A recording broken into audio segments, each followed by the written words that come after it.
Muy buenas noches, queridos amigos de Popular Televisión. Estamos en miércoles y estamos nuevamente con ustedes, llamando a sus puertas, llamando a su televisión y diciendo cambien de canal, estén con nosotros. Un nuevo testimonio de vidas con luz, un nuevo invitado. En este caso, invitado navarro de origen, pero podemos decir ciudadano del mundo, porque Dios le tocó y le dijo, te necesito para la misión en cualquier lugar del mundo y especialmente con los más desfavorecidos. Y así ha pasado más de 25 años en África. Nos lo va a contar él después. Estamos también en el entorno estos días de la campaña de Manos Unidas. Ciertamente es todo el año, pero Manos Unidas de un modo especial en la primera quincena de febrero centra el lanzarnos una campaña. Este año con un lema creo que muy impactante. Nuestra indiferencia los condena al olvido. No podemos, el pecado de omisión se nos recuerda. Bueno, pues como también los misioneros de modo especial invitan a Manos Unidas a que les colaboren en proyectos, pues un poquito hablaremos también de esto. Ángel, buenas noches. Muy buenas noches. Ángel de la Victoria León. Así ¿no? es. ¿Te han hecho alguna vez o has hecho tú alguna vez un chiste o bromas con el nombre de la Victoria, Ángel de la Victoria? Pues sí. Cuando estuve en Francia estudiando el francés, hubo una profesora que me dijo, señor, ¿usted sabe que tiene la partícula? Y le dije, ¿y qué es esto de la partícula? Y era el DELA, que es una partícula de título nobiliario. Y le dije, pues no sabía. Y dice, sí, es un título nobiliario. Y le dije, sí, es que mi padre era el duque de la Azada, porque mi padre era agricultor. Entonces fue la broma, sí. La broma. Pero lo de la azada lo has dicho, pero luego hablaremos de una azada que te regalaron en cierto sitio, sí. ¿no? ¿Cómo se llama en el idioma del local? Se llama cauira. Cauira.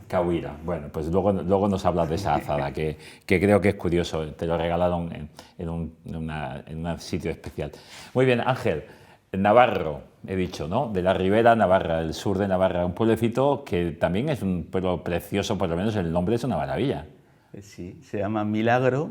Todo eso, pues no he hecho ningún esfuerzo por haber nacido ahí, ni mucho menos, pero estoy muy orgulloso. Es un pueblo pequeño en el sur de Navarra, en la Ribera y al lado del río Ebro, el Aragón, con unos campos estupendos, y el pueblo de Las Cerezas. Ahí en la zona del norte es conocido Las Cerezas de Milagro, y de hecho se hace la fiesta de la cereza, que quizás veamos, hubo un año, en el año de los 500 años del nacimiento de San Francisco Javier, donde me invitaron también a hacer el pregón de la cereza en conmemoración del misionero navarro. Del pueblo que esté aquí. Aquí tenemos esta foto en la confirmación con una de tus hermanas, ¿no? Sí.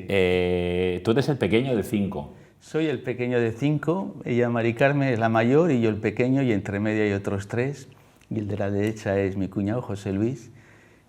Sí, soy pues una háblanos de tu infancia, de tus primeros pasos en la fe, tus primeros pasos del colegio, un poquito cómo viviste esa experiencia, qué tipo de Dios conociste de niño, un poquito y... A ver. Pues en el pueblo ha sido una vida normal, ¿no? Mis 5 hermanos, mi padre trabajaba en el campo, luego los últimos años fue policía municipal, alguacil, y pues participaba en la escuela hasta 8º, antes era la educación básica, hacíamos en el pueblo, y ya luego había que salir a un pueblo de al lado, a 20 kilómetros, Marcilla, para el instituto. Y en el pueblo pues participé, había lo que eran monaguillos, había el coro, a mí me gustaba la música, y yo siempre he estado un poco comprometido con el coro, y es ahí donde participaba. Y esta foto precisamente es de la confirmación. Había un sacerdote bastante dinámico y otro agustino que colaboraba con él, y fue, pues ahí no tenía yo, participaba en la iglesia con mi familia, normalmente los domingos íbamos casi todos a la iglesia, a misa, y fue pues el participar en la vida de la iglesia como todo el mundo, ¿no? Como algo normal. Algo normal. Algo normal. Pero sin ninguna vinculación, o sea, sin ninguna idea en principio de nada especial, de una consagración especial. ¿En qué momento surge algo de esto? De hecho, cuando me vino un poco a la cabeza y al corazón de ser misionero, pues los amigos se sorprendían porque, bueno, veían que era tan gamberro como ellos, uno más. Pues fue en el instituto, estando haciendo segundo de bachiller, donde conocí a un misionero javeriano. Él había estado de misionero en Amazonas y vino allí a hablarnos, a dar su testimonio, y es ahí donde pues me vino la inquietud, ¿no? Y era el por qué yo también no puedo hacer eso.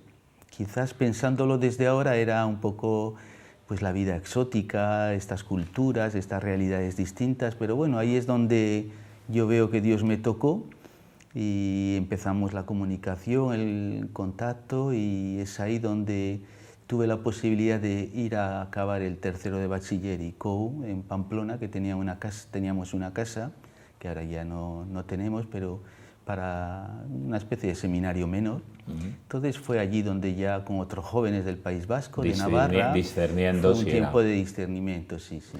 Y porque tú dices, aquel encuentro con ese javeriano que da su testimonio, a ti te dejó algo por dentro, te tocó algo, pero ahí tenía eso que pulirse un poquito. Y además es curioso porque habíamos quedado él cogió los teléfonos, bueno, entonces creo que era el contacto de carta, también no recuerdo muy bien, pero habíamos quedado una cita un domingo y no sé cómo fue que ese domingo yo me había despistado y fue mi madre la que me recordó, mira que me parece que hoy tenía que venir y así fue. Fue una cosa que si me hubiera descuidado el otro hubiera venido y no nos hubiéramos encontrado, o sea que es curioso cómo Dios nos coge por los pelos.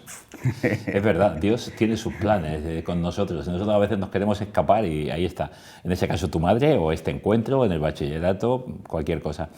Y total, que llega un momento, ¿qué edad tenías cuando decides voy a dar el paso? ¿Y qué pasa en casa cuando lo comentas? Pues con los amigos un poco extraños. Sí, los amigos un poco, bueno, pues decían, como muchos iban entonces también a veces al seminario menor a estudiar había amigos que habían estado en los combonianos, que estaban cerca, pues dice, bueno, tú vas a estudiar y luego lo dejas. Entonces la familia no me pusieron problemas. Yo de hecho recuerdo que mi hermana mayor, y a mí me gustaban mucho las ciencias, me iba más que las letras, y claro, nos habían dicho que era mejor orientarse hacia letras porque habría estudios de teología, de filosofía. Y fue entonces cuando con mi hermana le dije que iba en tercero de bachiller a elegir letras, y ella un poquillo era la que me dijo, mira que te va mejor lo otro, no vaya a ser que luego... Pero vamos, me dejaron libre y así yo creo que ha sido siempre un aceptar mi camino, aunque al principio no lo entendieran, pero luego yo me sentí siempre muy arropado y muy acompañado por mi familia hasta ahora. De verdad que ha sido siempre, han estado ahí siempre apoyándome, ayudándome, echando un cable siempre. De hecho, cuando ya eres ordenado sacerdote, al día siguiente, ¿no? Sí. Casas a 2 hermanos. Así es. Justo un día después. Yo hice la formación unos años en Madrid, el noviciado en Italia. Nosotros somos religiosos, además de misioneros, es decir, que hacemos un tiempo de noviciado para hacer los compromisos de pobreza, castidad, obediencia, también nosotros de misión. Y ya luego yo solicité el poder ir a estudiar a África, es decir, que prácticamente hice toda la formación fuera, un poco en España, un poco en Italia y 4 años en Camerún.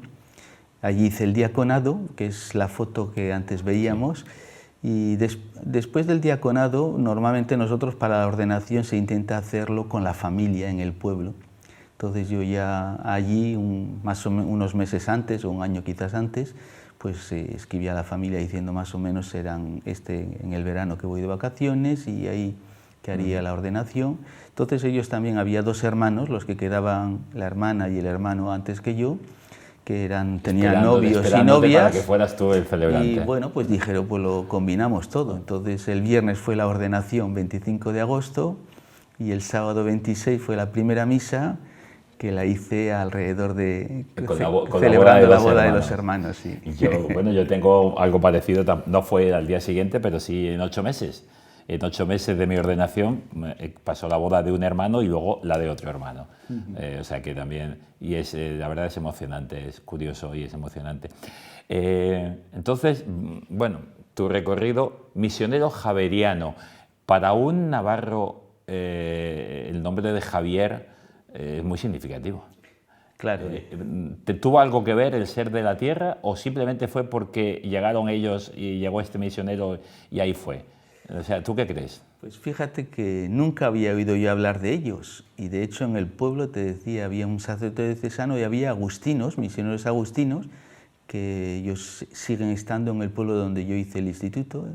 Entonces, pero con ellos pues tenía amistad, de hecho del pueblo hay varios que son agustinos, pero no fue pues quién sabe por qué fue este misionero javeriano que despertó mi corazón y luego me sentí muy a gusto con ello.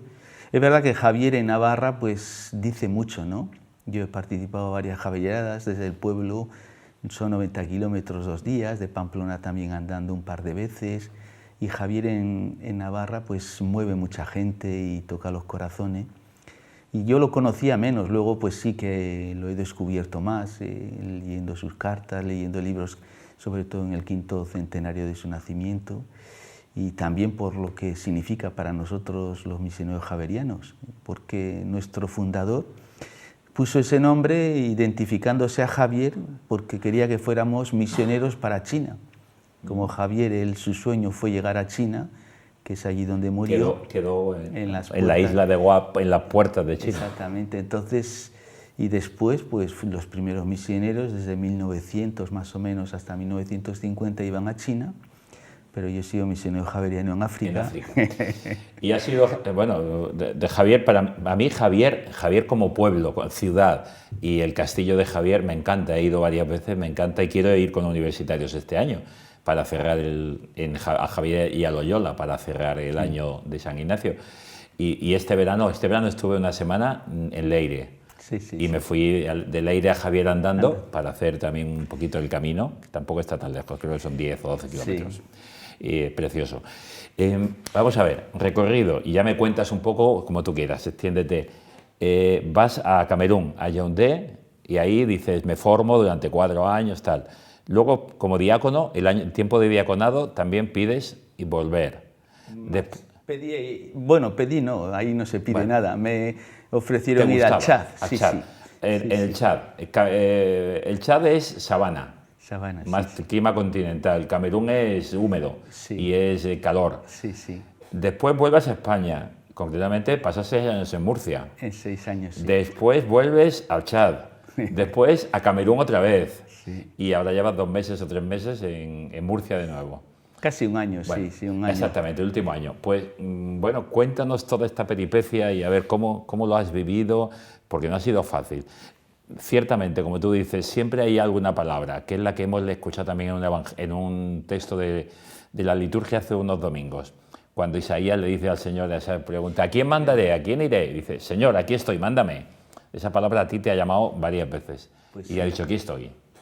Pues te decía antes, nosotros somos religiosos, es decir, que no elegimos lo que queremos hacer, es verdad que proponemos. Yo, estando haciendo la teología en Madrid, empezaba a ver alguna comunidad de teología, había una en Chicago, había una en África, en Yaoundé, entonces a mí me interesó, me gustó mucho y yo solicité el poder ir a terminar la teología allí a Camerún, a Yaoundé.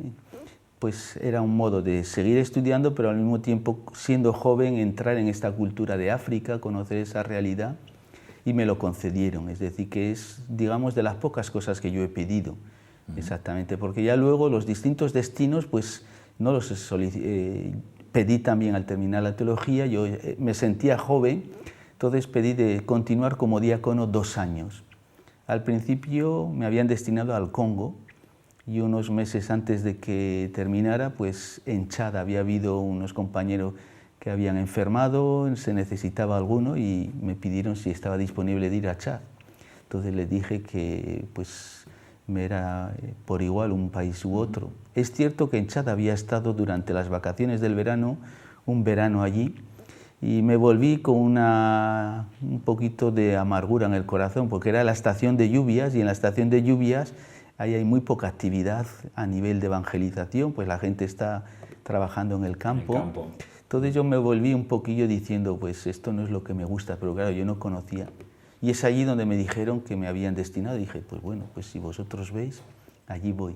O sea que fui al Chad y los 2 años se convirtieron en 10, porque estuve 2 como diácono, vine, me ordené en el pueblo, como decíamos, y después volví allí. Y es donde... Entonces, cuando te regalaron la donde Zara. me ofrecieron la Zara, Kawira, que allí es un pueblo que vive de la agricultura. Entonces es precisamente, esta foto es las ofrendas que en la misa me ofrecieron la gallina, es cuando me venía para Yaoundé, entonces me ofrecía. Pero la Kawira era, dice, tú ya has estado con nosotros, has venido joven, diácono, ahora eres sacerdote, pues te damos la azada para que trabajes en el campo del Señor. Entonces este es tu instrumento, era un poco simbólico, ¿no? Diciendo que ahora tenía que implicarme. Ellos son agricultores, trabajan en el campo para los frutos y tú trabajas en el campo del Señor. Exactamente. Como dijo Papa Benedicto XVI cuando es elegido, en la viña del Señor. Bueno, pues aquí tiene una azada como símbolo de tu trabajo en la viña del Señor. Así es, y diciendo, pues ya se han acabado las vacaciones, porque claro, los 2 primeros años, el primero sobre todo fue el estudio del idioma, que era... Y sí que hacía actividades los domingos más. El segundo año ya empecé a implicarme, pero ya ellos dijeron, no, ahora ya aquí ya eres un hombre, y entonces ahora cuando uno es un hombre se le da la azada para que cultive y para que mantenga a su familia, a su mujer, a sus hijos. Entonces fue un poquito eso. Es decir, aquí tienes tu mujer y tus hijos, que somos nosotros, esta comunidad. Y cierto, el tema del idioma.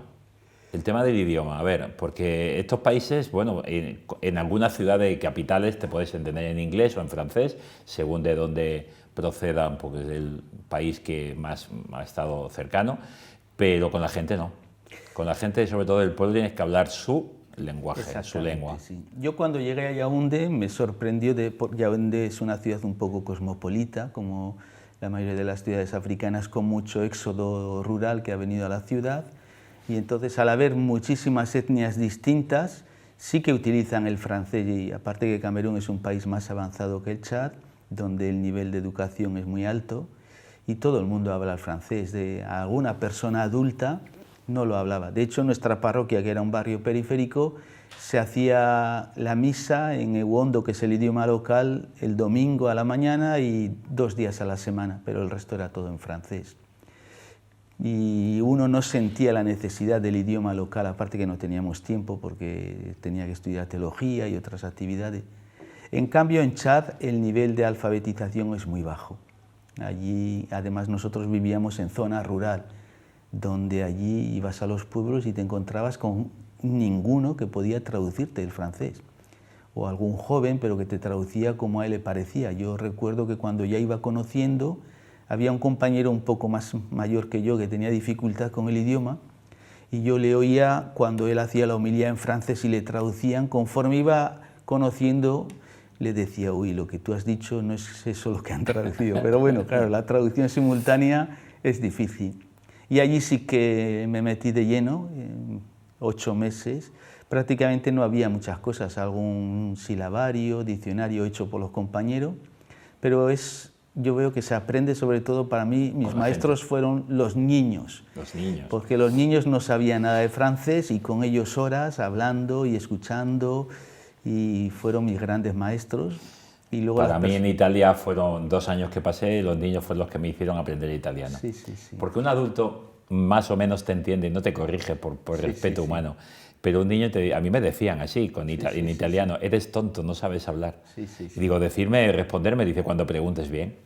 Entonces les hacía que me hicieran la pregunta, yo se la repetía, entonces me respondían. Ahí aprendí.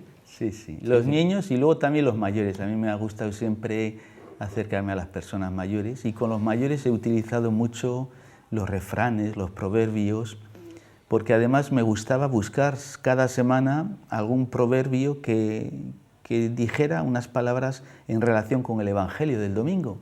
Para que tuvieran un tipo de recordatorio, ¿no? A través de ver cómo su cultura también, a veces, desde esta sabiduría, que es la sabiduría oral del refrán. Encarnarlos en ellos. Exactamente, como nos dice a veces estos valores de los que Jesús nos habla. Entonces, con los mayores siempre estábamos... ¿Y has hecho una recopilación de eso?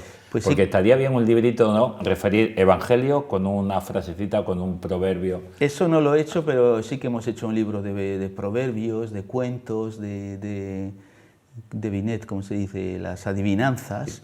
Sí que hemos hecho materiales. Y hacíamos, cada año también preparábamos con los mayores una formación para nosotros los religiosos, sacerdotes, religiosas, sobre temas de la cultura local. Entonces, durante el año, un año preparamos cómo es el matrimonio, la tradición de ellos, cómo es el noviazgo, cómo se celebra la muerte. Entonces, cada año, con un grupito de ancianos, nos reuníamos varias veces para que ellos fueran buscando material, informándose, y ellos venían a hacernos una sesión de formación durante 3 días a nosotros, que éramos los extranjeros, pero que deberíamos aprender la cultura de ellos antes de hablarles y para ver cómo introducir ahí esa palabra de Jesús. ¿Qué supuso para ti, bueno, qué ha supuesto para ti estos 25 años en África? Para ti no misionero, sino para ti ángel, como persona, como creyente. Pues primero, o sea, ¿qué hay especial que no lo hubieras recibido si no hubieras estado allí? Pues yo creo que me ha ayudado mucho a purificar mi fe, ¿no? Y a vivir la fe también desde las cosas sencillas. He visto gente muy sencilla que me ha dado grandes lecciones de fe, aceptar momentos de sufrimiento, de desgracias, de cómo se apoyaban entre ellos, de solidaridad. Eso yo creo que los pobres nos evangelizan en ese sentido, que nos ayudan a descubrir cómo Dios se hace presente y cómo ellos leen la presencia de Dios en esas pequeñas cosas. Otra cosa que para mí yo siempre lo agradezco es el haber descubierto allá en Chad, el catecumenado se hacía aprovechando pues la cultura oral que ellos tenían. Entonces muy interesante eso, la catequesis es la catequesis oral, porque oral. No saben leer, no pueden leer, y entonces es de memoria.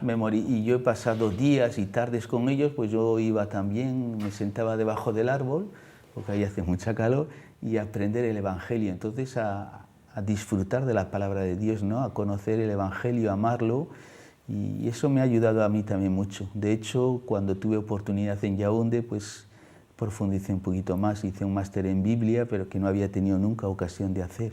La necesidad de la palabra de Dios y la profundización en ella. Sí, sí. Pues yo, y más que nada es eso, ¿no? Y también a saber valorar y a dar gracias por lo que tengo. Yo siempre digo que a veces buscamos grandes cosas cuando cada día es un milagro, ¿no? El milagro de levantarnos, de tener la luz, de abrir el grifo, tener agua, que no nos falte nada fundamental. Es decir, saber valorar lo que tenemos y aprender a vivir sin grandes exigencias, que yo creo que es algo muy importante, ¿no? Nuestro mundo y nos bombardea, parece que tenemos que tener una y otra cosa para vivir, cuando en realidad necesitamos muy poco y hay personas que viven casi sin nada. Efectivamente. Y cuando habéis tenido necesidad de algo material, bueno, pues ¿en qué te ha ayudado, por ejemplo, a ti Manos Unidas? ¿Qué proyectos habéis enviado vosotros, estando tú en Yaoundé o estando en Chad, en Camerún o en Chad, para Manos Unidas, y en qué os ha colaborado y cómo ves eso? Nos apoyaron a construir un centro de salud en el barrio, justo cuando yo llegaba, y que fue solicitado por otro compañero. En el barrio era un barrio pues muy periférico, que no tenía ninguna estructura de sanidad, de higiene, y fue Manos Unidas que ayudó. Había unas religiosas que siguen estando allí, de origen francés e indio, Hermanas de la Cruz, y fue Manos Unidas que construyó ese centro de salud, que de verdad que ha sido un pulmón en medio del barrio. Y en Chad solicitamos Manos Unidas para apoyarnos en un gran proyecto de alfabetización de adultos que lanzamos en todos los pueblos, pues era unos 150 pueblos, era apoyarnos para material de pizarras, de cuadernos, elaborar silabarios, porque veíamos que la oralidad es una riqueza, pero hoy en día hay que abrir el corazón y hay que aprender pues, a leer, y eso nos abre muchas puertas, ¿no? Primero el idioma local y luego el francés, posibilitar a la gente de ser autónomos, de no dejarse engañar. Entonces hicimos un gran proyecto de alfabetización de adultos que fue financiado por Manos Unidas y duró varios años y de verdad que dio muchos frutos. Vuelves a Murcia de Chad, ¿no? Sí. A Murcia 6 años, sí. Vuelves a Chad otra vez y de nuevo de Chad te envían a Yaoundé, pero no al mismo lugar que estabas. Te cuesta mucho, porque seguir diciendo al Señor aquí estoy cuando estás a gusto y te tienen que cambiar a otro sitio no es fácil. Y encima tienes que ir sales de la aldea, de estar con la gente todos los días y ver sus necesidades y enriquecerte de su pobreza, pero riqueza en otras cosas, y vas a una ciudad otra vez. Y a ver, ¿cómo se vive eso? Pues, es una purificación otra vez de la fe, ¿no? Pues los cambios cuestan, y de hecho yo recuerdo que yo cuando vine a España me llamaron para hacer un servicio de animación misionera, dar a conocer la realidad de los misioneros, de la misión. Pues estuve 6 años y aquí sí que solicité el poder volver sentía que allí quizás mi presencia iba a ser más fructífera y me lo concedieron, pero tampoco solicité volver al mismo sitio. Es los superiores que vieron que había necesidad y volví a la misma zona con el mismo idioma, que fue una suerte. Pero luego cuando me pidieron de ir a Yaoundé, que era de nuevo, pues era donde había estado, pero esta vez era un poco distinto, era para encargarme de la formación de futuros misioneros. O sea, no es estar con la gente, sino estar formando misioneros, sí. Con lo cual era otra mentalidad. También había el contacto con la gente, pero ahí me costó mucho. Y hubo muchas veces no, varias veces no, hasta que al final pues dije, si al final la misión no es la mía, ¿no? Es decir, que si me llaman ahí, aunque yo no me veo muy adecuado para eso, pues allí voy y que sea lo que Dios quiera. Y cuesta mucho el cortar el ombligo cuando uno está a gusto, conoce a la gente, conoce las tradiciones, la realidad. Volver a otro sitio, aunque para mí Yaoundé era algo conocido, pero que volví 20 años después. O sea que me fui en el 93 y volví en el 2013. O sea que eran 20 años que habían pasado. Y costó. Lo único que luego pues ahí descubres cómo el Señor nos conduce, ¿no? Porque en realidad te encuentras muy bien y lo que haces pues ves que también sirve a los demás. Esta foto es muy reciente. Esta foto es de hace un mes o 2 meses, sí, porque sí. has vuelto como hace un año más o menos de nuevo a Murcia. Sí. Antes estabais más o menos más al centro de la ciudad, sí. Ahora el señor obispo se ha encargado en el llano de Molina, ¿no? La parroquia, y bueno, esto es en una celebración con niños.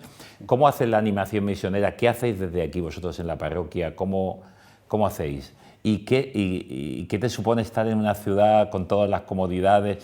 ¿Somos ahora nosotros tierra de misión? Hombre, tierra de misión yo creo que sí, ¿no? Porque en realidad, pues cuando uno ve lo poco conocido que es Jesús y la presencia de las personas en la iglesia, pues yo me pregunto, ¿no? ¿Cómo hacer para invitar a los jóvenes? Los jóvenes cuesta, ¿no? La gente mayor ya tiene una tradición, ya viene, pero los jóvenes... La foto que vemos esta es una misa en los domingos. La misa es más para los niños de la catequesis, vienen los padres. Desde hace unos meses me sugirió una madre y dice, ¿y por qué no he visto que hay el Evangelio dialogado? Entonces lo que hacemos es hacer el Evangelio dialogado. Sofía, David son 2 críos que hacen la comunión. Y cada domingo, pues eso, hay varios personajes y lo hacemos con los niños. Pues yo intento también en la parroquia, antes estaba Antón, un santo hombre, él un poquito mayor que yo, claro, venía menos, pero pues intentar lanzar iniciativas, ¿no? Es verdad que las actividades son pocas, pero yo digo, bueno, el no ya lo tenemos, pues se ha creado el coro que existía, pero se ha dado un poco de vida, se ha creado un grupo alrededor de la elaboración del Belén, hemos comenzado un poco el grupo de Biblia, el grupo de lectores. Pues yo creo que hay que intentar dinamizar, ¿no? Y a la gente a veces hay que proponerles, ¿no? Cuando decimos nuestras iglesias están vacías, hay que ver también lo que nosotros proponemos, ¿no? Y a qué les invitamos y si eso les atrae. Y salir a buscarles, como dice el Papa, ¿no? No esperar que vengan, sino ir a donde la gente también está y proponer. Muchas veces proponer. ¿Tenemos miedo de proponer cosas? Pues a veces pues sí. Si no te lo hubieran propuesto, este padre javeriano. A veces sí nos cuesta, pero yo creo que con respeto del otro, pero hay que decir también lo que para nosotros es importante, ¿no? Yo creo que ahí no tenemos que tener miedo de decir siempre y cuando respetes al otro. Y a veces ni siquiera hace falta tampoco, yo veo en el pueblo, pues hablar tampoco de Jesús. Es decir, que la cercanía, cuando me dicen que ha fallecido una persona, pues lo primero que hago es ir al tanatorio, si hay alguna persona enferma, ir a visitarla y ya el contacto... Estar con ellos. Estar con ellos ya crea acercamiento y ya no ven al cura, al sacerdote, como alguien ajeno que elige a la gente. Pues yo soy el sacerdote de todos en el pueblo y no soy ni por uno ni por uno. Es decir, que no hay ninguno con el que tenga un trato de favor. Entonces, un poquito es el acercamiento y yo doy muchas gracias de estar en este pueblo pequeño donde, además de estar muy bien, me he sentido muy acogido y hay la posibilidad de tener una cercanía y un trato humano con la gente. Para terminar, quería que me comentaras, pues ya se nos ha escapado el tiempo, quería que me comentaras una frase del Evangelio de San Mateo que a ti te encanta, Creo que es el capítulo 11, ¿no? Jesús que dice, te doy gracias, Padre, Exacto. porque no has buscado a los grandes y a los pequeños, sino que te doy gracias porque has escondido escondido a los sabios y a los inteligentes y se lo has manifestado a los pequeños. Es una frase que siempre me ha acompañado, sí, esa frase. Y aquí tienes, en esta foto que queremos terminar con ella, a los pequeños, porque, como tú dices, tampoco hace mucho, porque esto es poquito antes de venir, sí, hace un año y pico, pero estos no son niños normales, es un orfanato. Es un orfanato de Yaoundé. En Yaoundé, te decía, yo estaba encargado de la formación, pero también había una parroquia en la que trabajábamos mucho. Y además hubo un acontecimiento hace 5 años, un compañero que falleció, con el que trabajaba allí, que falleció en un accidente de tren, en el que hubo muchos muertos, que nunca se sabrá cuántos. Entonces, a partir de su muerte así tan brutal y de tanto muerto, nació la idea de cómo seguir recordando a esta persona. Entonces creamos una asociación que se llama Fundación Padre Carlos Girola y Víctimas del Accidente de Seca, era el lugar. Entonces esta asociación, pues uno de los objetivos es concienciar contra los accidentes, apoyar a la gente un poco más desfavorecida, y esta fue una de las actividades que hicimos hace 2 años en Cuaresma, que fue de ayudar a unos orfanatos. Allí, desgraciadamente, pues son muchos los niños que a veces, por un motivo u otro, pues se dejan. Entonces hay orfanatos, que era una religiosa la que está a mi lado, la que acompañaba el orfanato, y los otros 2, Gilbert y Madeleine. Él es un compañero congoleño que me sustituyó como superior allí, y Madeleine, otra miembro de la fundación. La fundación. Entonces sí que era la preocupación por los pequeños. Pues bendito sea el Señor, que has escondido a los sabios y entendidos todo este mensaje de amor y las ha revelado a la gente sencilla, y ellos nos dan lecciones. Y bueno, pues yo, en nombre de todas las personas que en Camerún, en Chad, en Murcia, has podido ayudar como sacerdote, como misionero javeriano, pues darte las gracias en nombre de Dios, lógicamente, porque vas en nombre de Él, y decirte que no tengas miedo a seguir diciéndole al Señor, aquí estoy, mándame donde sea, me dejo, aunque a veces me cueste. Muchísimas gracias por estar con nosotros, gracias por toda la tarea hecha, y a seguir adelante en la viña, que hay mucho que hacer y la azada todavía está útil. Gracias a vosotros por haberme invitado, muchas gracias. Muchas gracias y buenas noches. Y a ustedes, señoras y señores, buenas noches. Aquí estamos cada miércoles, ya lo saben. Y si quieren seguirnos en las redes sociales, si quieren seguirnos en la redifusión jueves o domingo, y si quieren en YouTube, tienen todos nuestros programas. Buenas noches, nos vemos el próximo miércoles si ustedes quieren. Que sean felices.